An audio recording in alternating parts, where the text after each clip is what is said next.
Are you ready to take your hustle to the next level, but experiencing a plateau in your journey to success?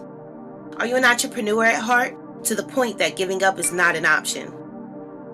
Ready to work for yourself and benefit 100% for your time and energy? Then think like an entrepreneur. Allow your sweat to be your equity. Home in on your talent and build your brand. Capitalize on what sets you apart from the competition. Learn the different legal entities and how to choose which is right for you. Book a free consultation today. Call 844-383-4199. Ask about our accounting services. Establish corporate credit in 12 steps. Learn to make purchases using business credit without signing a personal guarantee. Employee-employer dynamics, organizational skills, finding self-motivation and inspiration. Order How to Turn a Hustle into a Business today. Available now on Amazon.com. Click the link below.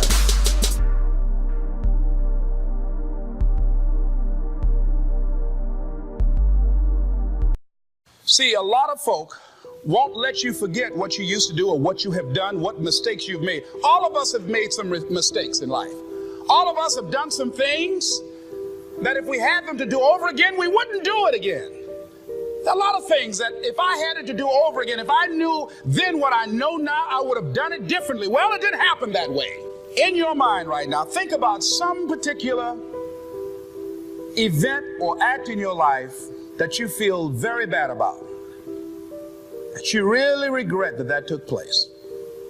If you had to do over again, you would do it differently. With that there, I want you to see yourself in your mind's eye and say to yourself, I love myself unconditionally, and I forgive myself. If I knew better, I would have done better. I want you to think about somebody that pointed either deliberately or inadvertently, or someone that has hurt you deliberately or inadvertently. Think about them. Somebody that you really, when you think about them, the room turns red. Look at them in your mind's eye and say, I forgive you. I forgive you unconditionally. Whew, boy, that's a heavy load to let off. When I thought about that guy, I said, wait a minute, I can't, no, you don't know what this guy did. This was my mama. You don't know what we went through. My student said, Les, forgive, let it go. If you want to be forgiven, you better forgive somebody. None of us are perfect. All of us have made some mistakes. And it wasn't easy. It's not easy forgiving, am I right? It's hard. See, everybody won't forgive. They say, I forgive, but I don't forget now.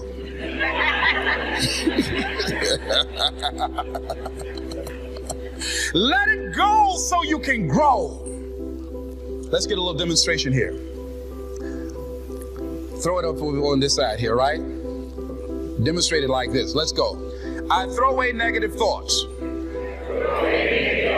Revenge. Guilt. Anything that's been holding me back. Now with that right hand, let's bring something in. I bring in love. Peace of mind. Good relationships. Whole lot of money. Heard a guy give a lecture one time that says, we are today what we were when. And he was talking about the fact that we, to a great extent, behave, think, react because of some previous experience that we've had. One of the things that we know about life is that it is always changing. Sometimes you're up, sometimes you're down. Sometimes things go real well, and sometimes they don't. Sometimes you're happy, and sometimes you're sad. Now that's that thing called life. And when we begin to understand and know that, accepting that reality that we will never ever have things just on an even keel all the time, that you're going to have some ups and you're going to have some downs. But during those down moments, that's where the growth takes place. That's where the work is. See, anybody can feel good when they have their health, their bills are paid, they have happy relationships, the children are acting normal, business is successful. Anybody could be positive then. Anybody can have a larger vision then. Anybody can have faith under those kinds of circumstances. Am I correct? Yes. See, but the real challenge of growth, mentally, emotionally, and spiritually, comes when you get knocked down. Somebody said that adversity introduces a man to himself or a woman. How you handle it, that's where the growth takes place. When I was facing some challenges, I had a guy say something to me, and I suggest this is one of the first things that you want to do when you're facing a challenge. You want to get unstuck. Evaluate where you are. Look at it. Assess yourself. Assess yourself and assess the situation. What brought you there? What role did you play? Earl Nightingale had a saying I like. He said, all of us are self-made, but only the successful will admit it.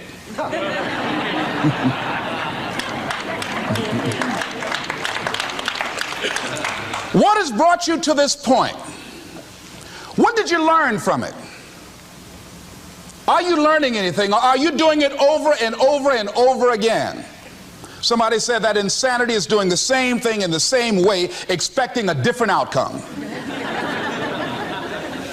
Are you going through it or are you growing through it? Are you bigger and better because of it? Because it's not going to leave you until you grow through it. I was going through a major challenge in my life that was wearing me out, that was using me. And one of my students told me in a class that I was teaching, Lessons in Truth, she said, Les, until you handle it with grace, it will stay in your face. And it stayed there a long time. The challenges of life. How do we get stuck? A friend of mine went through a divorce. My best friend. He had a wife that did not love him as much as he loved her. It was his first real true love. He was a very religious man. Did not believe in divorce. He made a mistake. And he paid for his mistake with a lot of pain, a lot of tears. And there came to a point where he knew he should have gotten a divorce. But he was stuck. He was stuck in something called revenge. He said, she's made me so miserable, I'm going to pay her back. He was stuck. And he stayed in there longer than he should have because it began to attack him. It began to affect him psychologically.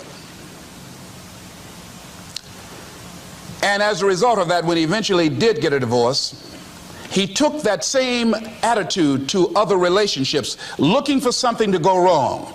He was burned so badly, he did not want to risk pain again. He was going in relationships trying to avoid pain. When it became too close, he would do something to make sure the relationship did not work. He would always try and find something wrong with the person, because there are no perfect people. So if you look for it, you can find it. He was stuck in revenge. Another friend of mine, working on a job, loved the company very much, expected to retire there. And one day they called him in the office, asked him for his badge and identification, called the security man up, walked into his desk, told him he was fired and he had to leave then. He was devastated. And if you came anywhere near him, he will tell you his story, as we all have stories. Even when he got a job, he went on the job telling anybody who would listen how they fired him unjustly. And he always ended with, it wasn't fair. Life isn't fair. Life just is. It's not fair that birds eat worms, and they do. So we can't even deal with what's fair. But he's stuck in the fact that it's not fair. I don't deserve that. They were wrong. I used to be a state legislator in Columbus, Ohio. During the break, we used to go out on the front lawn of the Ohio legislature, at the Capitol there, and observe people as they came by. There was one particular person that all of us knew. The children, adults, everybody used to pick at him when he came by. We called him Chicken Man. He had a feather in his hat. He had a toy chicken on top of his car that he would drive around the area in downtown, blinking his lights and occasionally blowing his horn. When he got out of his car, he would walk downtown with a baby carriage with two little baby dolls in there and a picture of a woman. And when you say something to him or came near him, you would hear him making the sounds of a chicken. All of us used to laugh at Chicken Man. We didn't know Chicken Man's story. Chicken Man woke up one morning around 3 a.m. and his house was on fire. He panicked and he got out of the window and left quickly, only to get outside to hear his children and his wife screaming for help. He ran back to the door to go in to save them, and the flames were too hot, too awesome. He tried to get in, he couldn't get in. He was desperate, frantic. Pretty soon the cries stopped. They perished in the fire. His brother-in-law came, found out that his sister had died and his nieces in the fire, grabbed Chicken Man and started beating him. "You chicken, why did you save my sister? You're a chicken, you're a chicken." When the people pulled him off Chicken Man, they picked him up and said, "Are you all right?" And Chicken Man looked at him and he started making the sounds of a chicken. He never ever overcame that tragedy. He was stuck from that experience. None of us knew why Chicken Man went around with this picture and these little dolls. I remember when I was stuck in anger for a long time, when I made a commitment to my adopted mother that I was going to purchase her a home. I'll never forget the experience of working real hard to get the money for the down payment. Someone had told me of a beautiful home in an exclusive area of Miami. I went to see it, took my mother there, and she said, "Yes, I want it." It was on the water. We went to the closing. My attorney said, "Les, have you had a title search?" I said, "What's a title search?" "Well, we just take a couple of days to check it out and make sure there are no liens against the property that you might have to pay if you buy this home." The guy who was there selling me the house, he said, "Listen," he said, "the only reason that I'm selling you this house and selling it at a loss is because I admire the fact that you want to purchase this house for your mother. I have another guy who will give me substantially more money, but I like you. And I've got to get back to Philadelphia. Now, if we cannot consummate this deal now, then the deal is off." I said, "There are no liens against the property?" He says, "No, of course not." I looked at my attorney. I said, "I believe him. I'll sign." She said, "Mr. Brown, I'm not questioning his honesty."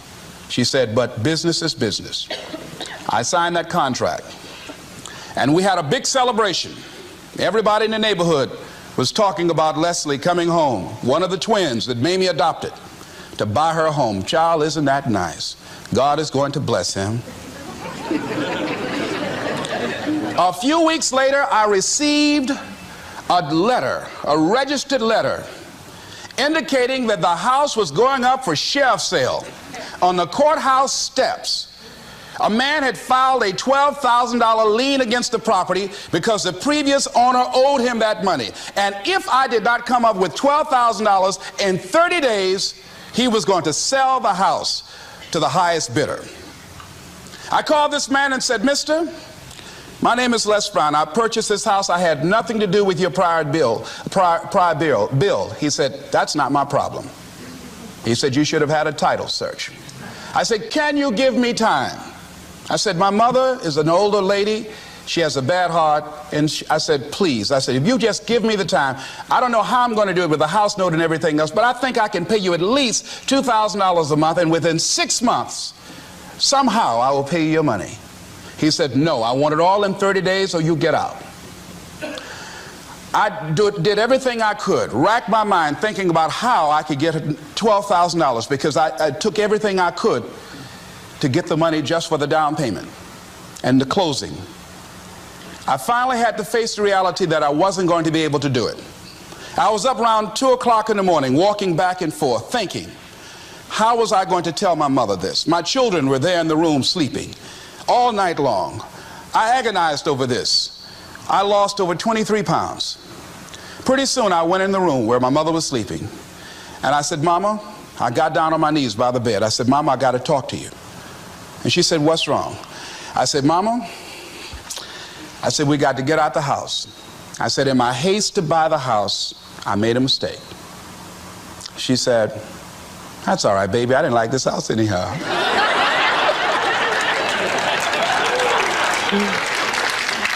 I said, Mama, you told me you loved it.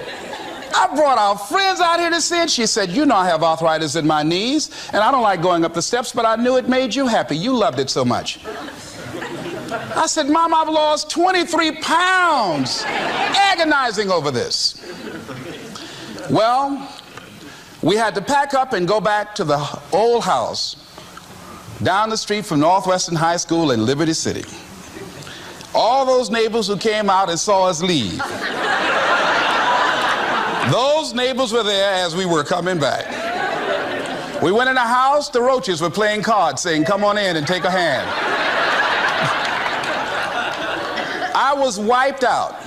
I was embarrassed and humiliated. Words cannot encompass the symbolism of what I felt. I remember when I was unloading the furniture and I began to cry. My sister came by. You know you didn't have any money to buy no house, Mr. Big Time. Hadn't given me a quarter. You know Mama got a bad heart, now y'all back where you belong. As I was crying and my head down, taking furniture in, my mama said, hold your head up. I said, Mama, I just feel so bad about this, Mama. She said, hold your head up and dry your tears. You have nothing to be ashamed of. And I did, as we unloaded that furniture in that house. For several weeks, I was numb. I was immobilized with anger. If I had seen that guy, I was thinking about flying to Philadelphia. I had all kind of dreams about him. And I didn't want to hit this guy here. Hitting would have been too good for him. I just wanted to just grab him and just bite him. I just made it, found him. They say, well, we found this guy just chewing on him. Beating would have been too good for him. I'd have just bit him every time he... I'd have been like a Doberman pincher. Yeah? God would have said, I thought I made everything, but I don't know where this came from. I was reading a book on forgiveness. And they had a line in there that says, forgive and grow. I had to let that luggage go. You see, your mind is, you know, when you go into a service station to get gas, you don't go in there and just start pumping. When you push the lever up, it clears the previous bill. By the same token, if you want to begin to move, you've got to clear your mind of all the unnecessary luggage and baggage that's weighing us down. I couldn't move, I couldn't think about what am I going to do to get out of this situation, because I was so concerned about what happened and what he did to me and how bad it was. I was so stuck in that I couldn't even focus on what I should have done. Feeling sorry for myself and angry, and none of that was taking me anywhere. So pretty soon I learned through effort, made a conscious, deliberate, determined effort. I had to let it go. I had to forgive it. Let it go and begin to focus on developing myself. And I say to you, you're going to have people to do things to you. Things are going to happen to you. And the most important thing to do is to harness your will and let it go and move so you can grow, so you can get on with your life. It doesn't matter about what happens to you. What matters is, what are you going to do about it? Amen. What are you going to do now, Les? Huh? How long are you going to tell everybody at the bus stop and anybody who would stand and listen to you? How long are you going to repeat the same thing over and over and over and over and over again?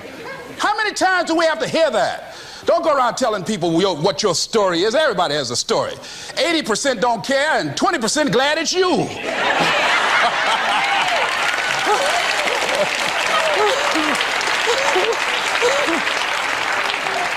They say, I'm glad that didn't happen to me.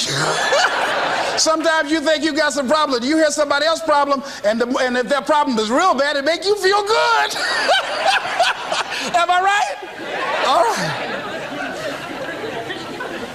So I had to let that go. All of us got stories to tell. Chicken Man allowed his tragedy to destroy his life. All of us have experienced some tragedy, and if we haven't, we will. And you can either let it destroy your life, or you can build upon it. You can permit it to let it hold you down, or you can decide, I'm not going to let that happen to me. I'm bigger than this. Make a declaration to yourself. Declare all out war that you're going to get out of this rut. I don't care how good you are. I don't care how talented you are. I don't care how much you work on yourself. There are some times when things aren't going to go right. They just are not going to go right. There are times when anything that can happen will happen. Murphy's Law will be knocking at your door. Why? I don't know why. That's called life. And you have to deal with it. Sometimes your life will be in a slump, just like sports. Some of the best shooters can't hit baskets different times in games. They get in a slump. Do they sit on the sideline and say, you know, I just didn't hit a basket today? No, they continue to execute. I suggest to you that if you are facing a challenge, don't stop. Stay busy. Work your plan. Continue to do those things that you know that work for you after you have evaluated yourself in the situation. Continue to move. Stay busy, stay busy, stay busy. Repeat out to me. Help somebody. And help yourself. Because what you give is what you get. Find somebody that you can help so you can forget about you for a moment. See, sometimes the best thing to do is to be. Sometimes you have to just back up and go within yourself. A bow and arrow, you can't take a bow and just push it out an arrow. You just can't push the arrow out. You have to pull it back and then release it. Sometimes you have to back up and go within and pray and meditate and recharge your batteries. Go away, clear your head, and then come back and look at it from a different vantage point. Don't operate while you are under the spell or the effect of what's going on. Next thing is that you've got to activate the thinker in you. Don't allow your emotions to control you. We are emotional, but you want to begin to discipline your emotion.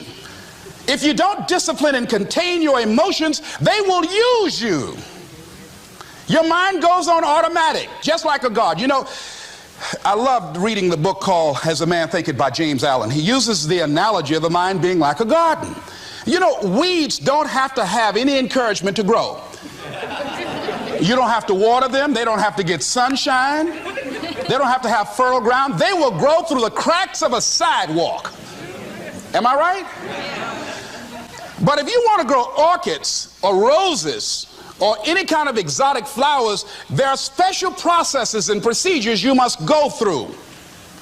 Well, by the same token, you don't have to force yourself or motivate yourself to think negatively, to be depressed, to hate somebody, to want revenge, to want to get back at somebody, to beat yourself up over the head, to feel loaded with guilt. You don't have to make any effort to do that. Your mind is on automatic. It will do that by itself. But if you want to begin to move into your own personal greatness, if you want to begin to really enjoy a happy, successful, healthy life, you've got to be willing to go against the tide. You've got to be willing to harness your will and say, in spite of this, I'm in control here. I'm not going to let this get me down. I'm not going to let this destroy me. I'm coming back, and I'll be stronger and better because of it. You have got to make a declaration that this is what you stand for. You're standing up for your dreams. You're standing up for peace of mind. You're standing up for health. You want it, and you're going to go all out to have it. It's not going to be easy. When you want to change, it's not easy. If it were in fact easy, everybody would do it. But if you're serious, you'll go all out. So yes, I'm going to turn this situation around. I'm not going to sit back and moan and cry over what happened and what went wrong and who did what. I'm going to do something about this situation. Are you ready to take your hustle to the next level, but experiencing a plateau in your journey to success? Are you an entrepreneur at heart, to the point that giving up is not an option? Ready to work for yourself and benefit 100% for your time and energy? Then think like an entrepreneur. Allow your sweat to be your equity. Home in on your talent and build your brand. Capitalize on what sets you apart from the competition. Learn the different legal entities and how to choose which is right for you. Book a free consultation today. Call 844-383-4199. Ask about our accounting services. Establish corporate credit in 12 steps. Learn to make purchases using business credit without signing a personal guarantee. Employee-employer dynamics, organizational skills, finding self-motivation and inspiration. Order How to Turn a Hustle into a Business today. Available now on Amazon.com. Click the link below.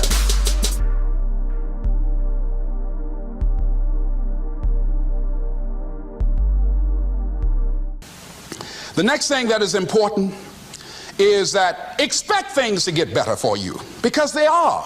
See, life is cyclic. You're not, whatever experience you're having right now, it has not come to stay. It has come to pass. Not to stay, just to pass. It's just going through. The biggest challenge is to know what's happening. This is a part of this thing we call life. This too shall pass. And maintaining perspective, putting it in perspective. I was doing a training at a college, and it was a 2-day training during orientation. And in the training that I provide, I'm a motivational speaker, but I conduct processes in personal dynamics, where people begin to go through changes that stimulate the right and left hemisphere of the brain, enable them to see themselves differently. I conducted this particular simulation with these young kids, 17 and 18 years of age, so that they would begin to see how they make decisions and how they would survive in this particular simulation process we gave them. We had them to do it individually and then collectively. Over 30% of them wrote down as their first option, in order to survive, they would commit suicide. First thing they wrote down. Suicide among young people has increased 300%. Over 5,000 will successfully take their lives this year. Why? Why did they do that? I said, I was so shocked. I said, what do you mean? Well, at least we would not suffer. And then they had the nerve to write down all of the other things they were going to do after they committed suicide. I said, listen, Kadumbo. No, when you come up with a permanent solution for a temporary problem, that's it. Game's over. That's it. You're not going to do anything. Anybody wrote suicide at the top, you can put your pencil down. See, a lot of us, because of our limited vision of ourselves, a lot of us who begin to focus on problems and enable them to overwhelm us, we begin to think that we have no options. We begin to believe that there's no way out. Repeat after me, there's always a way. Where there's a will, there's a way. Shake somebody's hand on your right and left and say, I'm unstoppable.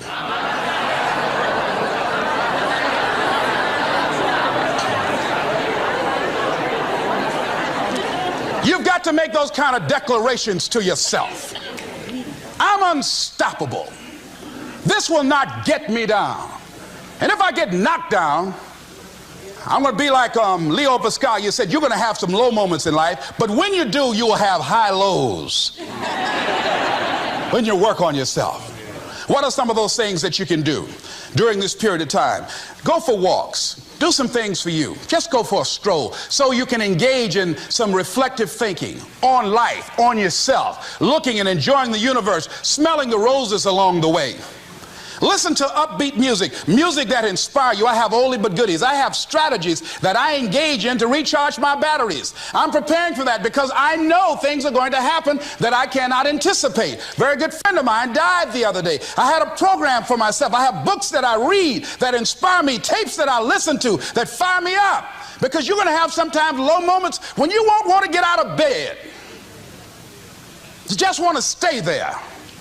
At times you won't want to come out the house. There are times you'll be feeling bad and don't know why. What's wrong? I don't know. Just leave me alone. Why did that happen? I don't know. It's called life.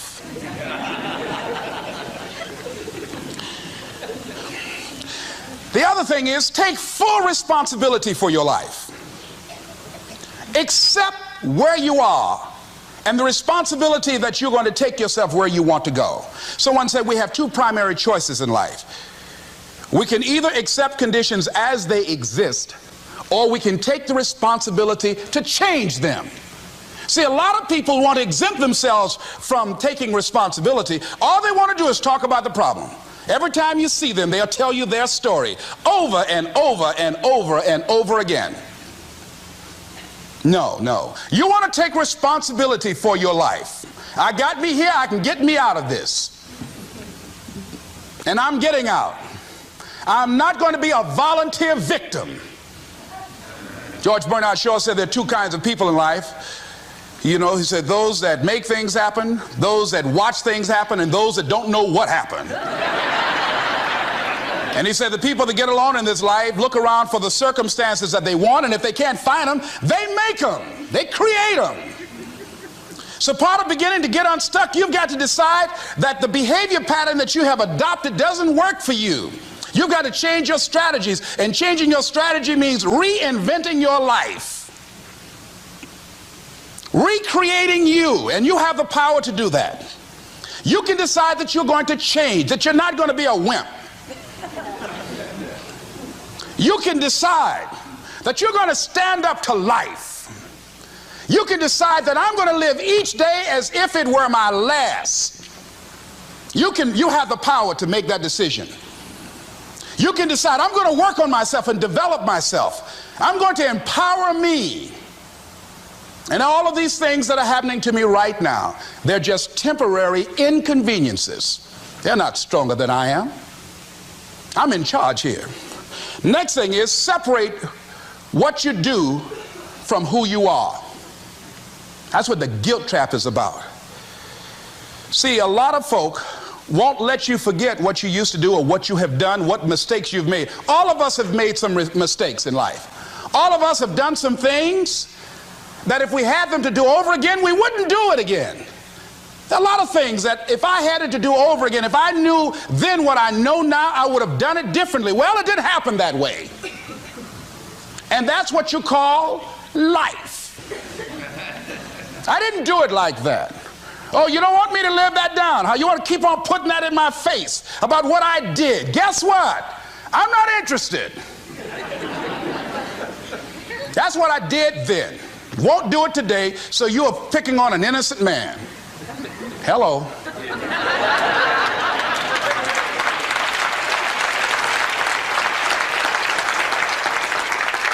So as you're in the process of reinventing your life, write a description of the kind of person that you want to be. What are the things that you must overcome? What qualities about your personality you know that you're going to have to change because those particular characteristics are liabilities to you? What are your assets? What are your strong points? Look at and evaluating yourself to make that determination. Other thing is that in order to get out of a rut, we need some coaching. Find some trusted critics. People that you know care about you and love you. So there's some things that keeps us from growing and getting out of ruts. Number one, we identify with feedback. We take it personal when someone wants to give us some feedback on where we are falling short and tell us about our blind spots. We want to have everything being positive about us. We're not perfect. It hurts. I have a friend who's a trusted critic. I don't like him, but I love him. He doesn't tell me the things I want to hear. He tells me what I need to hear so I can grow. It hurts. It hurts when he put me on the hot seat. I can't stand it. But that's the only way that I can grow. And I'm glad that he loves me enough to risk our friendship to tell me what I need to hear, not what I want to hear. Get a support group, somebody that you can talk to. People who perhaps might have a similar problem. Support groups are very powerful. that you can share some of the challenges that you're going through. And it might be a situation where one person can give you an idea of how they handle that situation and create an opening for you. Begin to stimulate some possibilities in your mind on how you can resolve the problem. We can't grow by ourselves. As I mentioned before, we grow from people and projects. The other thing is about life, when things happen to you, when you permit things to use you, you can't change the past, but you can interpret. You can reinterpret how you see it. For years, I was going around with a heavy load on my shoulders, feeling bad because I was adopted, doing interviews for adoption agencies and foster homes. And I was on television once, and I told these people in this particular interview that I was giving away my twin brother and I when we were 6 weeks of age. A friend of mine, fortunately, was listening to the program. And she said, "Les, I'd like to have lunch with you." And so I went over to see her. She said, when a woman carries a baby for 9 months, feeling that life movement in her, it's automatic and natural for her to learn to love that baby, to expect it to come here when she bears the pain to bring it into the world. Your mother, Mamie Brown, when she came in to adopt you guys, she didn't go through that process. She looked at whoever your biological mother was and said, "I'll take him." You weren't given away less. You were chosen with love.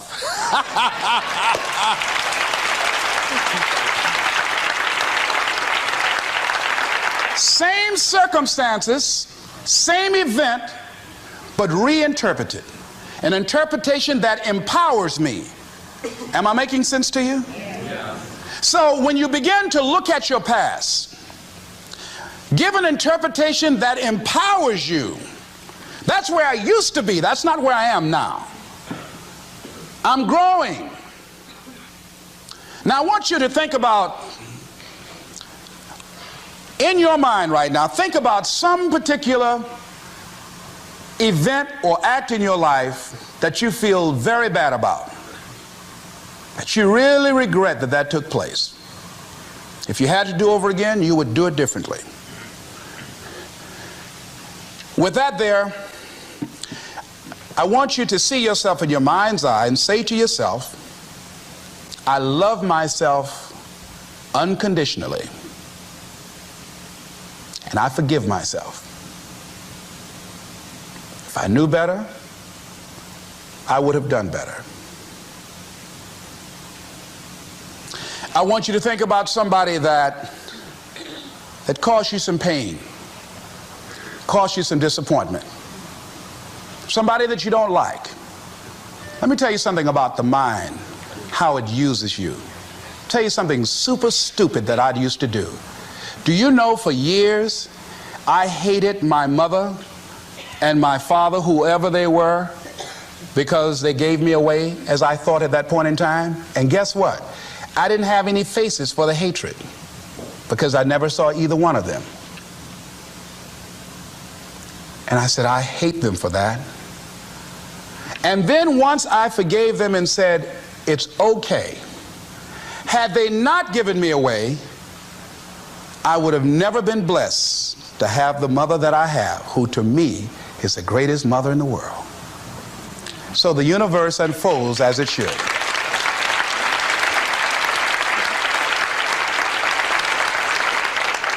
But when I went through this process, saying forgive them, I remember in my mind as I was trying to picture these people, I had two individuals in my mind standing there with no faces because I didn't know how they look. But I released that. I let that luggage go. Think about somebody that you've hurt, somebody that you've disappointed, either deliberately or inadvertently, or someone that has hurt you deliberately or inadvertently. Think about them. Somebody that you really, when you think about them, the room turns red. Look at them in your mind's eye and say, I forgive you. I forgive you unconditionally. Whew, boy, that's a heavy load to let off. When I thought about that guy, I said, wait a minute, I can't, no, you don't know what this guy did. This was my mama. You don't know what we went through. My student said, Les, forgive, let it go. If you want to be forgiven, you better forgive somebody. None of us are perfect. All of us have made some mistakes. And it wasn't easy. It's not easy forgiving, am I right? It's hard. See, everybody won't forgive. They say, I forgive, but I don't forget now.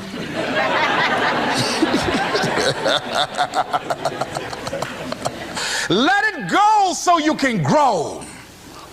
Let's get a little demonstration here. Throw it up on this side here, right? Demonstrate it like this. Let's go. I throw away negative thoughts. Revenge. Guilt. Anything that's been holding me back. Now with that right hand, let's bring something in. I bring in love. Peace of mind. Good relationships. Whole lot of money.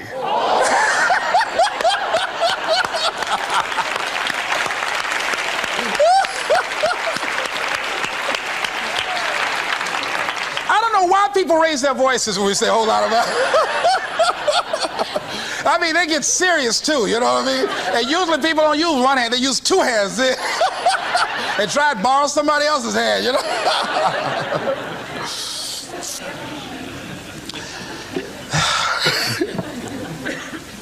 Reinterpreting our past.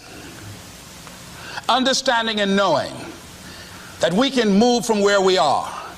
That we can begin to design the kind of life that empowers us, that gives us happiness, that enables us to be on top of who we are. Knowing that as we begin to explore new horizons and new vistas in life, that as we begin to focus on developing ourselves, as we begin to elevate ourselves and not to follow the crowd, activating the thinker in us and disciplining and putting on hold the emotional part of ourselves. It's not easy, but through practice and practice and practice, practice makes what? Absolutely not. Dismantle that belief system. Practice makes improvement. You can always better your best. You can always go beyond anything that you have ever done. You'll never hit a state of perfection. You're always bigger than what you do. And so all you're looking for are new breakthroughs through practice and practice and practice. You'll get better and better and better. And there's still some things that will happen to you that will catch you on the blind side that you did not anticipate. You'll get knocked down, but you won't be knocked out. You'll be able to get to your feet again, be on the ropes, but you'll have a fast recovery rate when you work on yourself.